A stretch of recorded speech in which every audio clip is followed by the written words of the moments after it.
Hello, my name is Angelica Vázquez. I am 27 years old.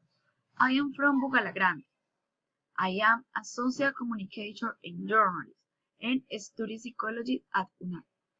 In my free time, I watch movies, but my favorite hobby is makeup and dance. My favorite food is vegetables. My favorite program is Carita of the Angel. My favorite sports are rollerblading, swimming, and exercising. This is in my family. There are three people in my family. My mother is Trinidad Arce. She is 56 years old. She is a secretary at the Alcaldía of Grande Valle.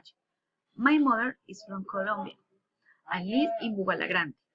She likes to do sport, and she is pretty and extrovert. My mother has long black hair, and she is short.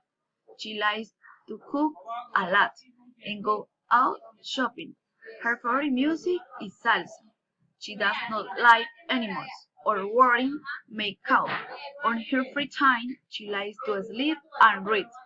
My father is Ulises Vázquez. He is 56 years old. He is from Colombia and lives in Grande. He is short and has brown eyes. He is a merchant.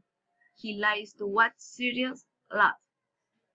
And his favorite program is Diomedes Diaz. My father does not like to dance or go out for walks. He is beautiful and likes to jog and laugh. My brother is Juan Pablo Vázquez. He is 24 years old. He is from Colombia and lives in Grande Valle. He has brown skin. He is tall and his eyes are brown. He works in the hospital. He lives to sport. Thank you.